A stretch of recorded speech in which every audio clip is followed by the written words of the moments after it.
ایک محلے میں 7 لوگ الیکشن میں کھڑے ہیں، ہم کیسا جانچیں کہ کس کے پاس کیا صلاحیت ہے؟ 2 پیرامیٹرز ہیں جس کی بنیاد پر ہمیں لوگوں کو جانچنا ہے، ایک صالحیت ہے، ایک صلاحیت ہے۔ صالحیت کیا ہے؟ یعنی جو آدمی جس کو ہم ہمارا ذمہ دار بنانا چاہتے ہیں وہ نیک ہو، شرافت اس کے پاس ہو، انسانوں کا وہ ہمدرد ہو، وہ خدا ترس ہو، یہ صالحیت ہے۔ اس کے اندر نیکی کا جذبہ ہو، وہ انسانوں کی خدمت کرنے کا جذبہ رکھتا ہو، وہ لوگوں کی مدد کو اپنی ڈیوٹی سمجھتا ہو۔ اس قسم کے آپ وہ کوالٹیز اس کے اندر تلاش کیجئے کہ کیا اس کے پاس صالحیت ہے۔ پھر صالحیت کے ساتھ یہ بھی کہا گیا کہ اس کے پاس صلاحیت بھی ہو، ٹیلنٹ بھی ہو۔ ایک آدمی بڑا نمازی ہے، روزے رکھتا ہے، صدقہ اور خیرات دیتا ہے، آپ نے اٹھا کے اس کو ذمہ داری دے دی، لیکن صلاحیت نہیں ہے، محلے کے کاموں کو وہ کر نہیں سکتا، کون سے ایشو کو کون سے ٹیبل پہ رکھنا چاہیے اس کو نہیں معلوم ہے، تو وہ بندہ بڑا نیک ہو سکتا ہے لیکن بڑا اچھا لیڈر نہیں بن سکتا۔ صالحیت کے ساتھ صلاحیت بھی ضروری ہے کہ وہ نیک بھی ہو، خدا ترس بھی ہو، انسانوں کی خدمت کرنے والا بھی ہو، لیکن ساتھ میں اس کو ٹیلنٹ بھی اس کے پاس ہونا چاہیے،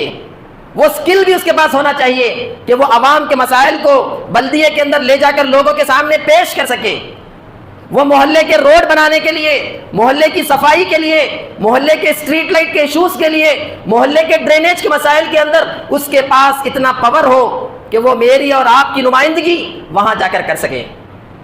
تو یہ 2 چیزیں، آدمی بڑا اچھا ہے، بڑا ٹیلنٹ ہے، لیکن اس کے پاس صالحیت نہیں ہے، نیک نہیں ہے، لوٹم خور ہے، لوگوں پہ ظلم کرنے والا ہے، ایسا بھی لیڈر ہمیں نہیں چاہیے۔ اور ایسا بھی لیڈر ہمیں نہیں چاہیے کہ بڑا نیک ہے، بہت اچھا ہے، لیکن محلے کا ایک مسئلہ وہ حل نہیں کر سکتا۔ یہ دونوں ایکسٹریمز کے درمیان بیلنس پرسنالٹی کو مجھے اور آپ کو چننا ہے، جس کے پاس ٹیلنٹ بھی ہو، صلاحیت بھی ہو، اور ساتھ میں وہ انسانوں کی خدمت کا جذبہ بھی رکھتا ہو، وہ خدا ترس بھی ہو، خدا سے خوف کھانے والا بھی ہو۔ یہ عوام کی پہلی ذمہ داری ہے۔ اسی لیے قرآن کہتا ہے کہ امانتیں اہل امانت کے سپرد کرو، اور یہ 2 پیرامیٹر سے مجھے اور آپ کو دیکھنا ہے،